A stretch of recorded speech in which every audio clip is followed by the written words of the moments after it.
Mhm. Aloha,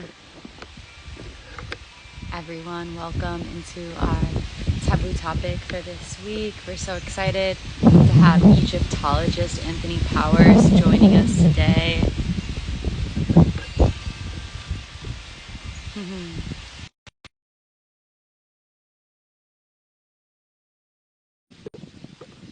And today we're being greeted with an incredible plant alchemist who's been spending years out in Egypt. And we're really excited to pick his brain. Yeah, we Hi. Hi.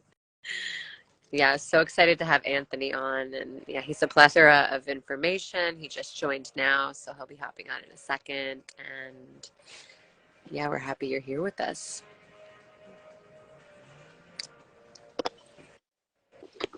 We're all over the globe right now. We have Hawaii, Europe, and Egypt.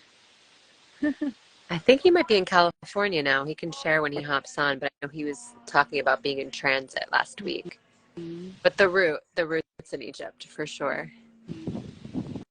Yeah, it's been really fascinating. This is our second week of exploring plant medicines, and we feel like this week we're going to be learning more about some of the origins of plant medicine, um, the roots of like where they've originated from and how they've been used in the past, and excited to continue that discussion. And I see that he's here. He's doing right now. What do you think was like your most valuable takeaway from the discussion of Hoku? From what? Oh, hello. Hi. Hello, how are y'all? Oh my God. Amazing. So happy to see your face. Greetings from Egypt. It's midnight out here. That was our question. I wasn't sure if you were in California or in Egypt. Thank you for taking the Yeah, call at such a bewitching hour. yeah. And It's kind it's kind 11 of it's fitting. 11. Huh? It's fitting for the discussion. Yeah. Indubitably. It absolutely is. It's 11 p.m. where I am, so I'm Yes. right behind you or before you. What's the difference? And yeah, we're really grateful to have you on. Mm. Likewise. Yeah. Yeah, Where we're you so at? excited Where you? 11 p.m. Where you that at? you have to share with us. I'm in Hawaii. I'm on the Big Island right now. So it's 11 Nice. a.m. It's like basically the Okay. opposite side of the world. Yeah. Yeah. Yeah, Nice. I'm in Poland, so we definitely are. Nice. It probably is formulating some sort of like divinely perfect triangle of sacred geometric coordinates, per usual. Yes. Yeah. So yeah, I would just love to welcome Anthony into this talk for any of those people who are watching right now. This is SISociety. We're going live every Wednesday. We do a different taboo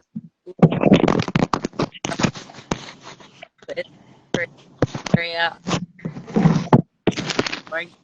for the month medicines. I have the privilege and honor Anthony Powers, who's been living, did you say 3 years now in Egypt, correct? Yeah. Yeah. About 2.5 years in Egypt, mostly. Yeah. Incredible. With a And break in Cali, with a short break in Cali and Tulum. Hey, Tulum. Yeah, it's where we met. um, Um, Yes.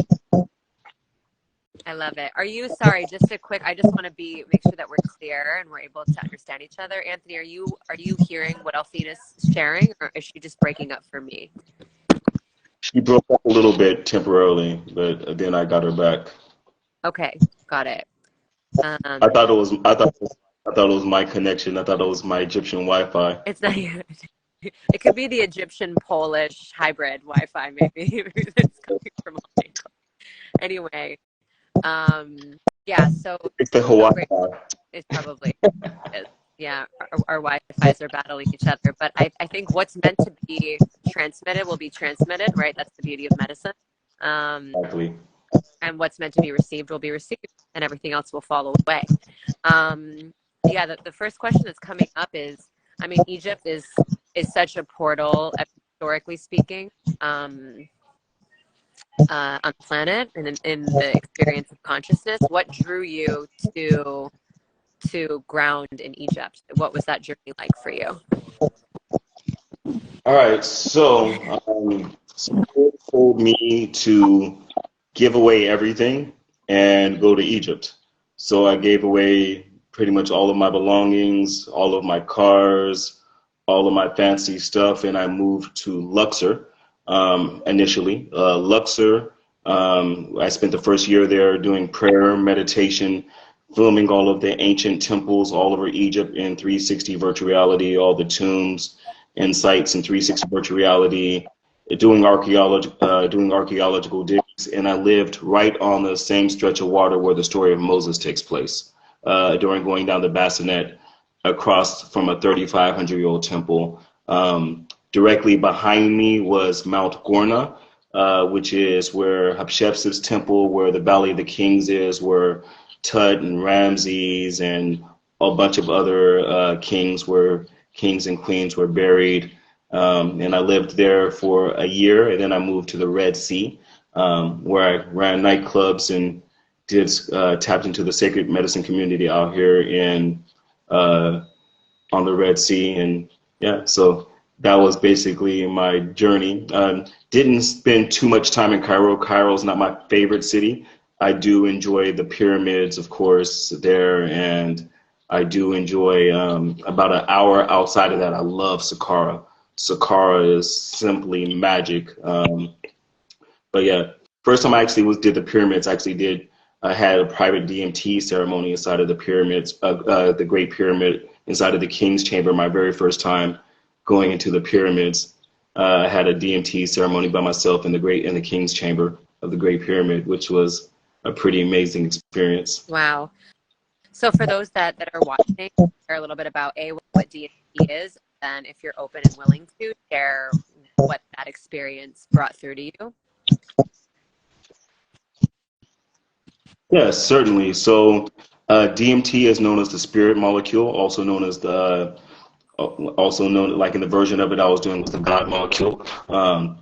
So it's your brain releases it when you sleep and when you dream, and it releases a bunch when you die, and it connects you to alternate realms. It helps take you to different dimensions and see things when your eyes are open, and like it oftentimes it moves everything from like 480p to 4K, and it's what I did while I was in there is I chanted the ancient Hakao for the Hakao are the words, the magical words, the Metu Neter, the words divine, for each to unlock the aspects of each deity. Like in Kemetic culture, similar to Hindu culture, the gods aren't necessarily spirits, but they're different aspects of your own divinity. Like if you notice, like in every single culture, there are certain archetypes, and the archetypes translate from culture to culture. For instance, Sebek or Ampu or Anubis, as we would call him, in the Kemetic system would be the angel Raphael. In the angelic system would be Hermes. In the Greek system would be Alewa. In the West African system. So like it's different aspects. It's like they hold the same space, the same space archetypically. So I did the spiritual ones and opened up for Asar, which is the true name for Osiris, for Aset, which is the true name for Isis, Heru, which is the true name for Horus, and Heteru, which is the true name for Hathor, and then Anu, like also known as Anubis, and a couple of the other deities to unlock those aspects of myself. And the walls sang back. And when people listen to those videos, like some of the videos are actually on my Instagram page of me doing those, people like they feel like they could hear other voices in addition to mine coming in as well. So yeah, it was an activation experience. Like it's the best way to explain it. It was an activation for the rest of my journey. Whew. Wow, intense. And Yeah, I Yeah. love that the source of thing comes back to Egypt, right? It's the root, like it's the root of existence, and then historic, like from that point, other have been transmitted. It's so fascinating. Yeah. We talked about that before, and it's so interesting. Going back Yeah. to the Well, root, that concept. yeah, it's going back to the roots. And they psychedelics in ancient Kemetic culture, so when I like so I, oftentimes I'll use the word Kemet to delineate modern Egypt from the ancients. That like they call themselves Kemet, Kemetu, the black people, Kemetnu, the black land. The word Egypt comes from the Greek words Ija Ptah, which means land of Ptah in Greek. And Ptah was the main deity in the Memphis region. He was like the builder, Ptah the builder. He'll be similar to, but he has a higher role than Hephaestus, but similar to Hephaestus or Vulcan in Greek and Roman mythology. Interesting. And you feel like plant medicine allows for release of entities and energies that ultimately are within us, or Yes. still connect? Well, that's what I did then for the tapping into that energy while in the pyramids. But like they've like used so many different ancient like psychedelics and were such a huge part of the ancient culture in rituals and magic rituals. Of course, everybody knows Blue Lotus, which is amazing for lucid dreaming and opens up your crown chakra. And then there's Basasa, which Basasa, which is a seed of the god Bes, who is the god of merriment and protector of children. And that one is and that's another one. And then of course the acacia tree, which is the tree of life in ancient Kemet. They say, like in some of the stories, say the gods were born underneath this tree.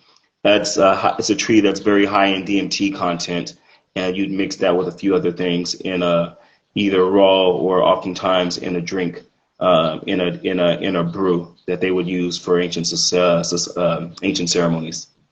But yeah, I would love to hear more about what were these ceremonies they would partake in, and um, benefits and intentions that they would make, and how would that ceremony look like well, in it your depends.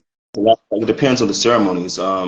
Some of the ceremonies that they would do were just words for magic, and like they would use, of course, scent. Fragrance is an essential part.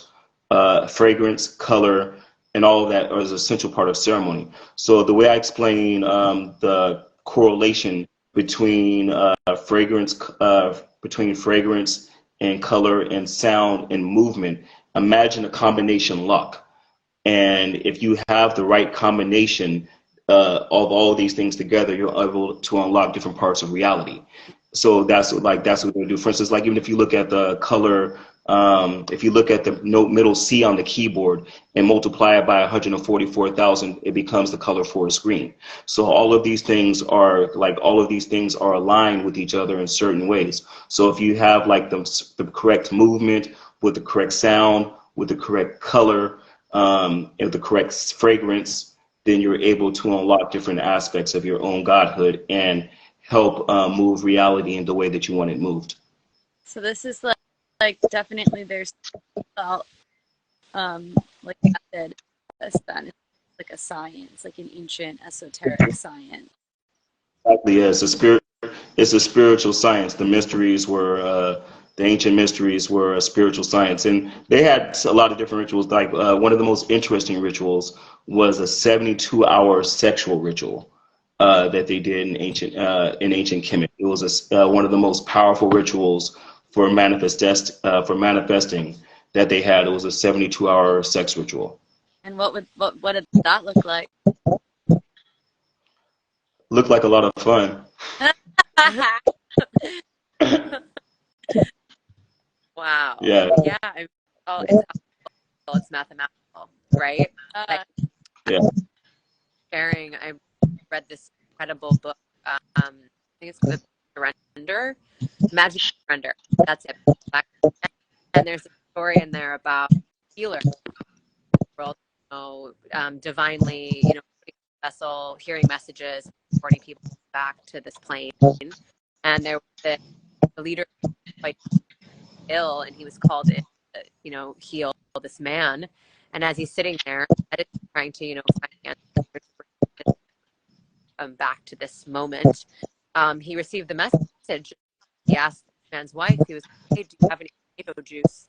And she was like, I don't know, maybe. And he's tomato juice. And he they run to the kitchen, come back, have tomato juice. They get tomato juice. And this man's back starts cracking and in alignment, right? Just like all of his bones start cracking, these is in the room, and he sits up and opens his eyes, and he's like completely resurrected. And they were like, "How did you do that? Like, we don't understand, you're sort of witch." She's like, "I took the message and I translated it. It doesn't necessarily make sense, but it's medicine." And like, that's what's coming in regards to the technology of Egypt, and connecting all of these dots, the sense, and with the colors, and there's just so many go into it. Like, it doesn't necessarily make sense, but there's some sort of like we're a computer system or hacking a code. Yeah, it taps you in. It taps you in like so many different ways. For instance, I was like even like the psychic connection between people here. Like for instance, like Iboga, in the Iboga ceremony that's mostly done, especially in the Buichi tradition, they do Iboga, like it's a 5-day ceremony, and they also give it to the dogs so that the dogs are psychically and spiritually connected to the entire tribe. So if something happens outside, and the dogs are alerted, the tribe are alerted on a spiritual psychic level. I was doing a ceremony out in Cairo, and with a guy, and one of my friends who's like my favorite Aya server, she was serving Aya to his sister on the other side of town. And at one point during this, certain points during the ceremony, the brother was able to connect to his sister psychically, and I was able to communicate with my friend that was serving them the ceremony, even though we were doing completely different medicines. We were serving completely different medicines during the ceremony, but we were able to communicate psychically and spiritually during the ceremonies from across the city.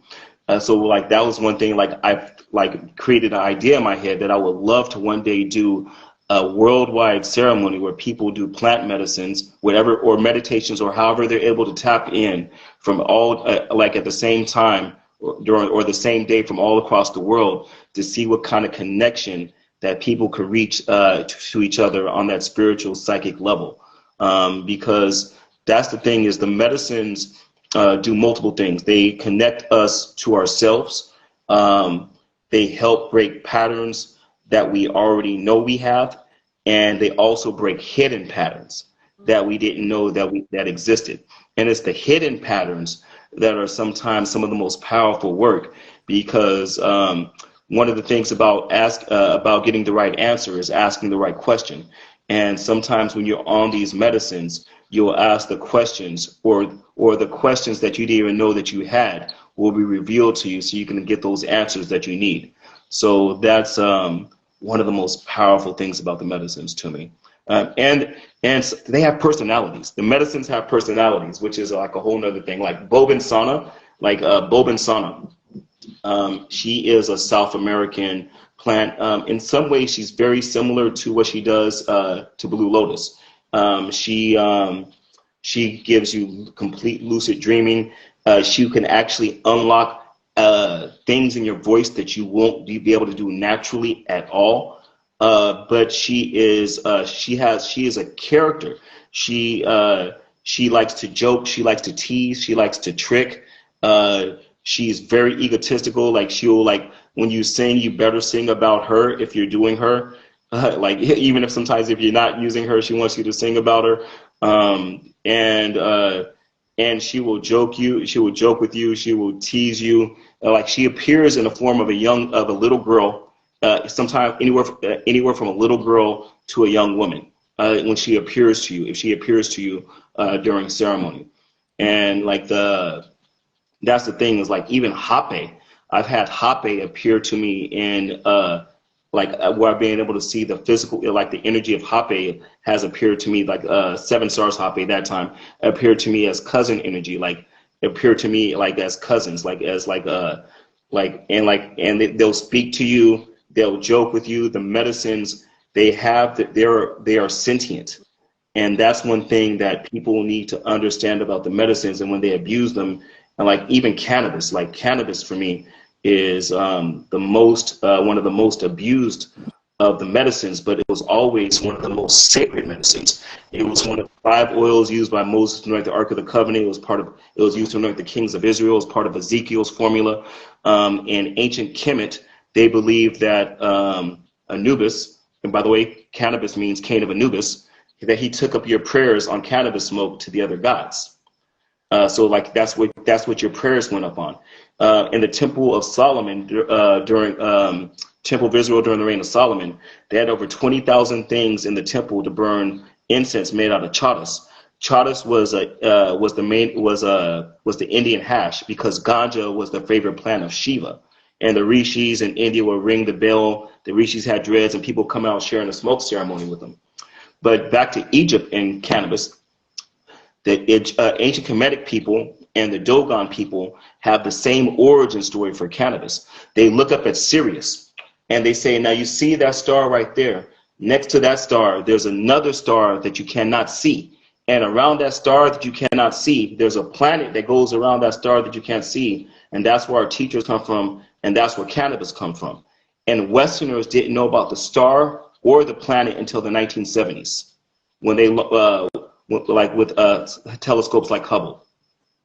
So Westerners didn't even know that that star or planet existed until super telescopes were made. Wow. Yeah. I love this idea of like archetypes that kind of goes with each teachers. Is that they're not talking about this until even the energy of me. We were like seeing her like sexy Greek goddess, like in the forest, and she's doctor, and she's tantalized, and I've received learn image working with these different plants, and curious to hear like if we, I mean, you always hear like ayahuasca like grandmother, right? Tobacco is more like a grandfather. Yeah, I just think that's like a really interesting way to help us connect, personalize with these medicines. They are so much more than just they're their own entity. Yeah, exactly. They're their own entities. Like one of my favorite things to serve is also like we can't forget mushrooms. I love mushrooms too, but peyote, grandfather peyote, like when I was in Tulum, we did a peyote ceremony. I helped lead a peyote ceremony out in the jungle, and as I started singing, I didn't notice them then. I didn't notice them until later on when the Matakami was singing. But when I started singing, going around the fire, UFOs, like there was a bunch of UFO sightings all through the sky, and everybody else who was sitting in the circle was seeing the UFOs that came right as we started singing on peyote. So that's the thing, is that like these interdimensional beings, extraterrestrial beings, whatever you want to call them, but they were like higher life forms, higher dimensional beings, life forms. We're able to also tap into working with them through the medicines as well, because oftentimes some of these medicines originated from other realms, Yeah. and these medicines are made for ours, not only for our mental evolution, which are like a lot of people believe that things like mushrooms and other things, because mushrooms, by the way, mushrooms are aliens, or alien species, by the way. People like mushrooms do not come from Earth. Yeah. They're neither plant nor animal. They don't come from Earth. But like a lot of these things like that also that helped with our evolution. For instance, like back to cannabis, there is a chemical that your brain makes called anandide, which is an exact replica of THC delta 9. And anandide comes from the Sanskrit word ananda, which means bliss. It's the bliss chemical. And your body actually has a cannabinoid circulatory system that is built only for cannabinoids. So all of these different things, all of these different medicines have been essential to the evolution of society, evolution of intelligence, and and our spiritual evolution. And they were used for ancient cultures forever, and oftentimes they were taken away because different religions wanted to separate, wanted to make themselves the middleman between man and God. Because if you could control a person's afterlife, then you could control them in their current life. So that was the main thing. So a lot of these things were taken away from us because of control. It's easier to control people when they aren't connected to the whole. When you tell them that I am your only way to connect to God, I am your only way to paradise, then that's what they like. Then that's what they begin to believe. And if you but don't believe that, if they take these lessons and truly tap in to the divinity that is available to all of us, the divinity that is all of us. I'm so curious to like hear what your perspective is like when we are with these medicines and these alternate states of consciousness. What do you believe is happening? Just curious, like what do you think happens when we are traveling? Do you think that the simulation experience? Do you think that we are in a simulation? How do you think that these plants are showing more or connecting us to the oneness? Well, the thing is that these plant medicines, they aren't fooled into believing that they are their bodies. That so that's the thing. So like because they know that they are consciousness and spirit, and that the plant that they are in is merely their vessel. They are already connected in a whole nother way that we aren't. And like the information is like they don't have to relearn everything, which call it when we come into our human forms. Each time we arrive and we're born, we're having to relearn everything. These plants don't have to relearn everything every time. So they're like that knowledge is already in them from their millions of years, like without like however long they've been on this earth and before they came to this earth. So it's they're teachers. That's that's where like a lot of these plants are master teachers to help awaken everything. Because I've like doing some of the plants, like one of my friends was called to fly, like spirit told her to come to fly to Hurghada when I was living out here by the Red Sea and give me an Aya ceremony. And during that Aya ceremony, I saw past lives that went back over 56,000 years here on Earth. I saw some stuff in the future, saw some stuff that happened to my family before I was born, saw some things that happened to me that I had forgotten. So like they do is because they're already so tapped into the Akashic records and into they open the doors that are subconscious that have been blocked between our conscious and the subconscious, between our spirit and our soul, which are which are connected, but which are two different aspects of ourselves. Our spirit is our current incarnation. Our soul is our eternal incarnation. So, and our soul has had multiple spirits. Our soul has had multiple spirits during its journey. So what this does is it allows our spirit to tap into the knowledge of our soul. Wow. So about this is so interesting, and I am so grateful here because you're such a wealth of knowledge, information, and the way that you share it is so concise and easy to digest, and you really just take people on this incredible journey with your energy. So I'm so grateful for you. I think what's coming to my channel right now is what do you think like we always talk about this, right? Conscious community, like we're awakening, we're coming back on. What is the point, right? Like, what is the point of awakening? Is it to like end the cycle of samsara and suffering and ultimately transcend human experience? Is it to like get to a peaceful, blissful state and like all be born into like sheer happiness and neutrality as humans on the planet? Like, what's the ultimate goal as we dance with these plant medicines and we awaken? Like, where are we headed? Well, I hope we're headed in the right direction. Like the ultimate goal is always love, wisdom, and oneness, right? So and it's to remove the veils. It's to remove the veils so that, like, he who has eyes to see, let him see. He who has ears to hear, let him hear. So what this is doing, it's so many times, like, there's a filter that's been put over us through society, through our indoctrination, through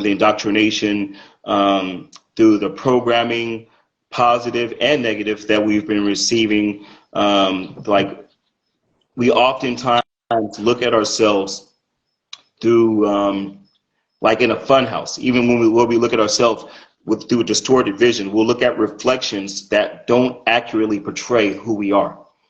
And what this does is it removes all of these distorted images, just like of ourselves and of society, so that we can see with more clarity. And once we see with more clarity, then we are able to act with more clarity, and in a more informed manner. So that's one of the big things. And like I said, it's just break those patterns. Like there's generational patterns, like that are locked in the DNA. Like there's been it's been proven that trauma could be stored in the DNA. It's trauma, if not addressed, will be stored within the DNA of future generations for at least 5 generations until it's actually fixed and looked at. So what this does is it oftentimes unlocks. I think it's like when I did the Aya, like the first day of the ceremony I did out here, I was dealing with mama trauma drama, and then which I knew I had, and I thought I had, and I didn't, like the second day, I dealt with father trauma that I didn't realize I had. So and then certain. And I'm also named after my father, so certain self-sabotages that I would do in the course of my life were based on father trauma and his and a lot of his failures that I brought onto myself, because my identification with him, even though I didn't realize I was doing it. So that's one thing that the plants can do, is like they will shake you out of they will reveal your BS to you. They'll they'll put you in check, sometimes they'll put you in check nicely. Sometimes they'll put you in check with a joke. It depends on your person, depends on how hard you go in, and they'll let you go in as deep as you really want to do, and it's the work. And the thing is that it's not a panacea if you don't do the work after the ceremony. Yeah. Things could be revealed to you, but if you want to go, you ever been with somebody and your friends yo, why are you with this person? What you call it, you had that conversation, and at that point you knew that person was telling the truth. But then you went back and played Boo Boo the Fool, right? So, you could have that conversation with the plants.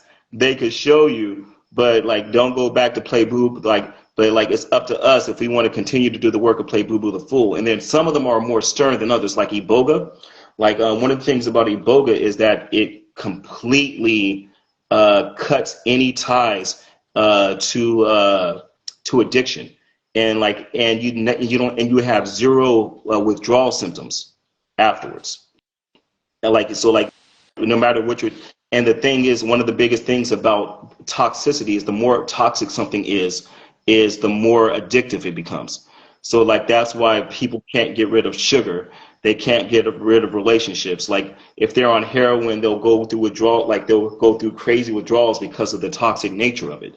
So one of the things with Iboga is it completely cuts off the withdrawal symptoms, so you can cut the cords to those addictions. And then like other plant medicines do similar things as well, but Iboga does that stricter than any of the other plants. Like that one, like is like that super strict patriarch.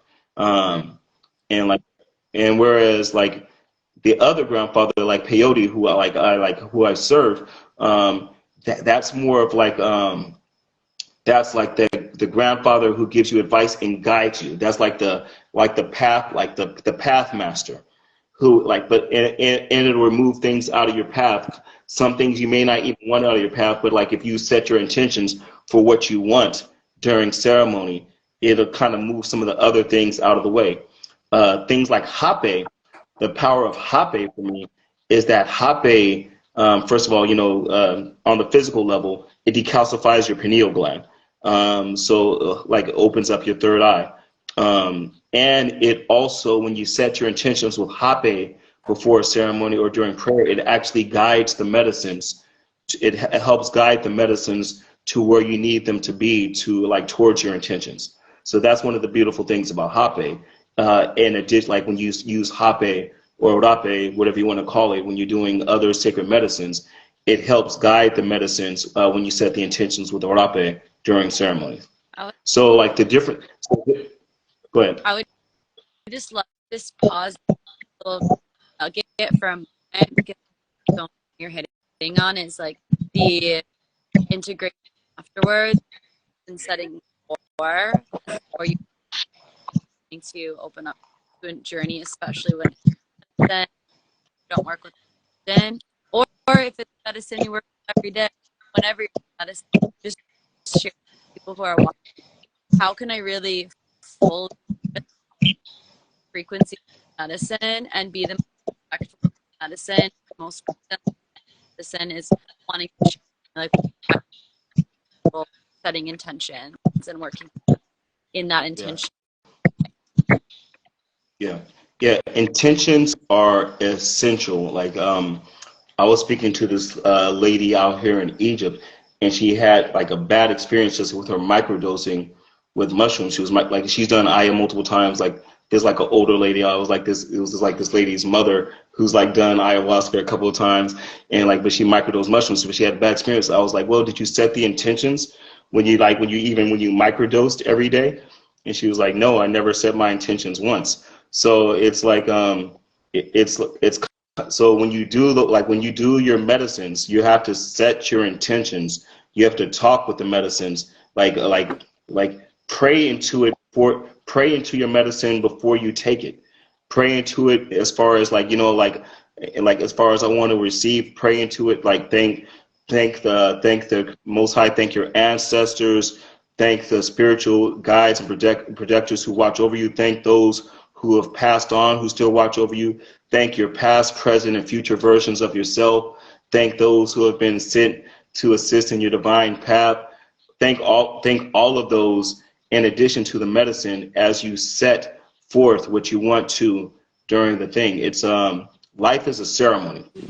And because we are holy beings, we are holy beings. So like, and because we are temples and we are holy beings, our bodies are temples, we are holy beings within temples. So everything we do, there should be a certain element of ceremony with it, whether with the plant medicine or not. Even like, just like even the way we drink our water, there should be a little bit of ceremony in everything, but especially when you have something that helps open up the divine part of you, like a plant medicine, it's even more essential to respect the ceremonial aspect of that to achieve what you really want to achieve when working with these plants or animal medicines. Like we don't want to leave out bufo and combo and all the other animal medicines as well. Yeah. Intentionality. It came up last week too, just really bringing intention to every moment of your human experience, not in a plant medicine, medicinal plant medicine space, and the importance of it, how that really crafts your reality. It's like almost this beautiful conversation that you're having with divine, and that to me, have that, it's kind of you're in this vague gray space. There can still be transmissions and information received, but it's like kind of cloudy. You're like, what am I getting out of this? And it's like, well, like, what do you want to create? And yeah, I'm still, all shared before was beautiful about, I mean, how every plant has a different personality, energy, and how they're all like support us releasing old patterns and narrative. But I still really like the question that keeps coming up is like, what is the point of it all? Like, of plant medicine itself? Like, is it to transcend an experience? Like, is it like after you release everything that you've ever held on to within like DNA, right? Like all of a sudden memory's gone. Then what? Like, what happens to that? Has plant medicine that to us? Like, what? I believe it really depends on the person. Yeah. So the first step is always the healing. And the word heal means, you break it down, hey-al, it means to calling God. To calling God to your being. So like that's the first step. And then like the more that you were able to call God, divine source into our being, then the more we become part of source. So there are different, like we go through different levels of healing. So eventually like the full step is to bring in as much of our divine self to the light, bring much of our divine self, our connection to source as possible. That's the goal. And it's a journey, and it's like, people aren't gonna like use like do a plant ceremony one time and like just be enlightened, be the man or woman on the top of the mountain.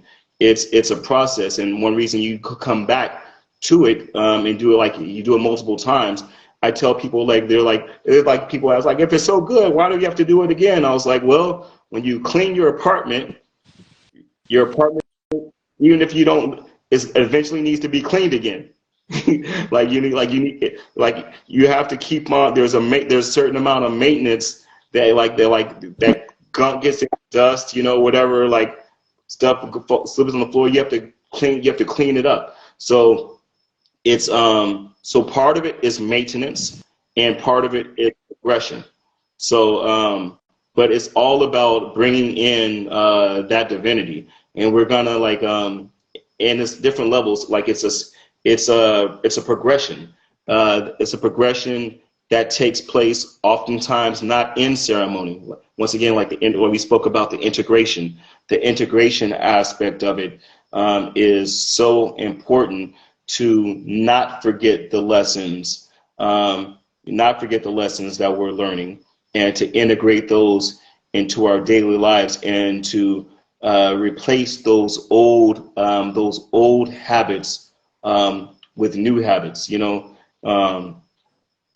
which is like that cover us. It's interesting. When I was saying habits just now, I was also thinking about that's what is actually called, what the nuns wear. They're called habits. They're the things that cover them, and the things that cover them as part of their like holy service, their holy worship. So like to change things that are hurting us into things that are healing us. The word sin, if you look at the word sin in Spanish, it means without. For instance, if I wanted to order a burrito in Spanish, like with no out onions in Spanish, I say, dámelo un burrito sin cebolla. Give me like a burrito without onions. But it's to be without, it's to lack. So it's to lack that connection, is to lack that connection to the divine. So what this does is like it brings that connection, even in our brains, like it creates synapses in our brains, and it connects the neurons to our brains and lights up our brains, because it's giving that connection there, so we can have that connection there. And this is something this, also went into last week and changing our behaviors and all the work that's required outside medicine, ceremony, like, and like going to the lecture, to the professor, notes, right? And then like okay, now I got to study and going over this and like remembering all the information, prepare like our life. So for any of those who are watching, are like, how can I integrate fully, and how do I be ready to sit with a plant medicine again, versus like, oh, I need to, I guess like the line going in consciously ready to experience a new plant medicine, the line between you and Yeah, it's it's a line, like, first of all, it's important for who's ever serving the medicine to be a gatekeeper that's not just doing it for money. That's one thing, to find a conscientious gatekeeper, a conscientious server who will do that for you. But like also, it's this is like one thing I've been thinking about, like I thought about a while back, is I wonder if like a lot, because I was wondering if I would let people do certain medicines who have bulimia, certain purging medicines who have bulimia. But then I was like thinking is that sometimes I wonder if like on a certain thing besides the social, besides the aspect of the weight loss thing, I wonder if subconsciously some people have bulimia. They're trying to purge something that they can't purge out. Like they really need to purge in a level that they would purge with certain medicines. So like that's why whenever we do ceremonies, we have an intake process where like if it's people that we don't know well, where we ask them like multiple questions about their health, about their habits, about their certain things, because not everybody is ready to sit with every type of medicine. Like for instance, even like Aya, you'll have to go through like a 2-week and complete 2-week cleanse process before you, like especially your first time before you do Aya, or no orgasm, no tobacco, no cold drinks, nothing cold, no spicy foods, which killed me. I'm like, oh my God, I love my spicy food. So so there's all kinds of things that you can't do. So for certain medicines, and then even with that, there are certain people who aren't ready for it. So it's really important for facilitators to be very conscientious and be very aware of who they're facilitating to, and make sure that whoever they're facilitating for, that they are ready and healthy enough, both physically, mentally, and spiritually, to receive that particular type of medicine. So it's really important. It's personal responsibility is important too for the people who are seeking to do these medicines, but it's even more important for facilitators because it's a sacred responsibility. Even like there's like a thing, like a lot of facilitators will sleep with their people like sometime right before a ceremony or during ceremonies, and if it's not a sacred sensual ceremony that's specifically for that, then like for me that's a complete no-no. We have in our ceremonies for medicines, we have like a no sexual intimacy rule, like you can like a no sexual intimacy rule for during ceremony. Like you could cuddle, of course, and massage, but like nothing that is like sexual, but no sexual, nothing in a sexual nature are able to be done, just to keep the energy pure and safe, because oftentimes people are so vulnerable when they're in those states. So like it's really a sacred responsibility when you're leading a ceremony and taking people in those places. So facilitators really need to be put on put on blast who are using these medicines for their own gain, either like we call it's okay, like the energy exchange for money is fine, like because that's the energy exchange, because it's hard work. But like when you get deep into facilitation and the medicine costs and everything else, but like make sure that you're not taking advantage of people sexually or financially, or making them addicted to you. Some facilitators will make people addicted to them, um, and like and make like instead of just helping people with the medicine. Some facilitators use it as a means of control, which is really unfortunate. And what advice would you give to the ceremony and as a way for people that they will know that they sit with the medicine? Is there a time? Is there kind of like kind of this You're breaking up. Do you mind repeating the question, please? Yeah, I'm just like curious what you would say to somebody who's like, okay, I sat with the plant medicine, like now what? Is there that you have like protocol preparation, be like a time period that gives someone, or any steps that you suggest for them to move through? You're still breaking up partially, but I think I understand what you're asking. I would first of all, if you're sitting with somebody, I would get a recommendation. I wouldn't like just sit with somebody who nobody else knew. And what you call it? And I would ask, and I would sit down and have like a talk with people. If your facilitator doesn't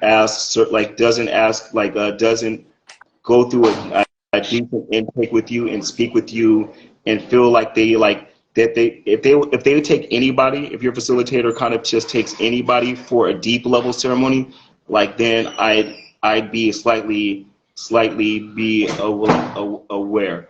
And then there's also and it also depends, like I said, the medicine, like certain medicines you really have to like, especially for Aya, like Aya is one that you really want to be careful who's facilitating it. Iboga is one that you really want to be careful who's facilitating. Peyote,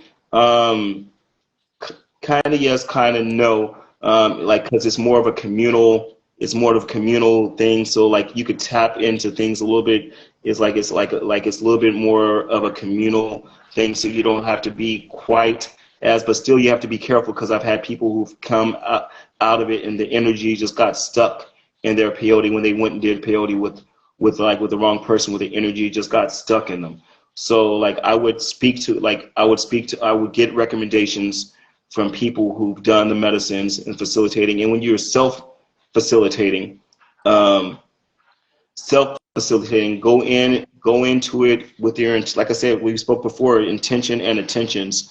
If you're self-facilitating something like mushrooms or and then bufo is kind of like a easy, you can, like a lot of people you could do bufo with, because it's a 20-minute thing and it's basically just you, but I'd still be careful of who you're doing those with as well. Like it's like just like you wouldn't get behind the wheel of a car with anybody. I guess now we do it Uber, but like you wouldn't get behind the car with somebody who's like drunk that you don't know. You know what I mean? Like it's the same thing. Like it's like you're putting a lot of trust in whoever you're letting serve you, facilitate.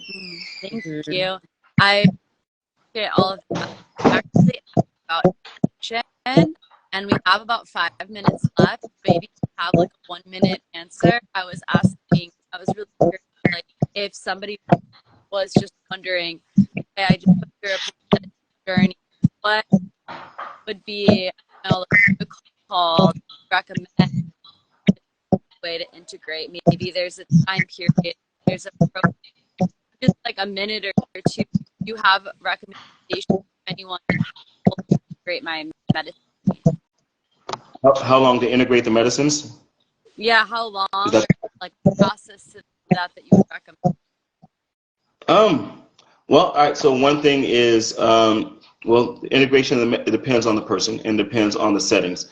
For instance, like, you know, like if you're going to some place like Peru, you might do like within 14 days, you might do ceremony like 9 times. But I would say is take take time and like take your time with it. Like it's like it depends on the person. Just to be honest, it depends on the person and the setting. But one thing that we do to help people integrate is like when we do our ceremonies, we also give the playlist that we may use during our ceremony so that they're able to sink into it afterwards later on during the integration so they're able to revisit it. Maybe burn some of the same smells that you like speak to your facilitator, whatever scents were going on during the ceremony. Important thing about scent is that scent is the sense that's most closely associated with memory.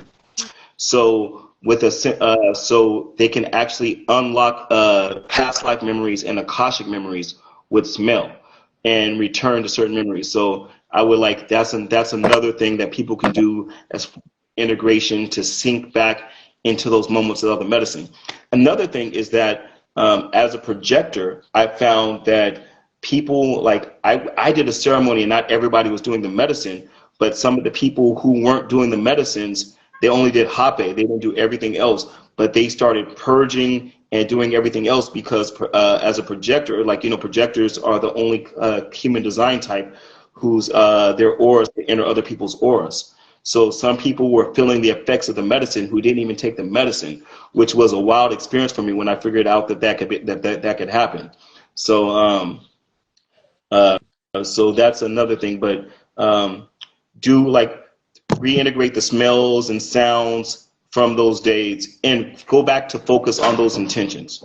Meditate on those intentions that you set during ceremony and pay attention to how you're feeling while going back into following up those intentions. Attention and intention are the most important things. So pay attention to how you feel. Pay attention to how you feel when you're going through and you're following up, and just make sure that it's not just for pleasure when you go back. Make sure it's for growth. I think that's the biggest thing. When you go back into the ceremony, like to the next ceremony, that you're not just doing it for fun, that you're doing it because you want to reach a higher level and release something that you need to release or attain something that you need to attain, and not just for the feeling of loopiness or high. It's like it's not for the high. It's to get higher. Yeah, Mm. beautifully spoken, and so many new ideas are getting done. Talk for hours about all of this wealth of knowledge, with really an for ever watching. For those who have been watching or tuning in now, watch the whole recording on under our highlight page. You can connect with Anthony if you in connecting with him more personally. Instagram page here. We're just Yes. with you. We'd love to have you on another talk. And Yeah. I'm always available for you guys. But You guys are family. Yeah, we're so grateful, and just to like attention and intentions, viewing them all as their own entities and archetype, and just being so aware of when we're using them, the preparation of them, and really these otherworldly allies that we have to create and remember that we all are, that we all exist. Yeah. Yes. Yeah. So grateful for you. Your energy. All this information is incredibly valuable, from historical context to energetic context. It's all just absolutely profound. Thank you for taking your time and energy today. And yes, to second what else shared, we'd love to have you on. And you mentioned human design, and I'm like, God, I want to talk to this guy about human design now, because I know that you, like, everything that you speak into, you head to the root of it, and you have so much value to share. So anyway, we can skip that call another day, but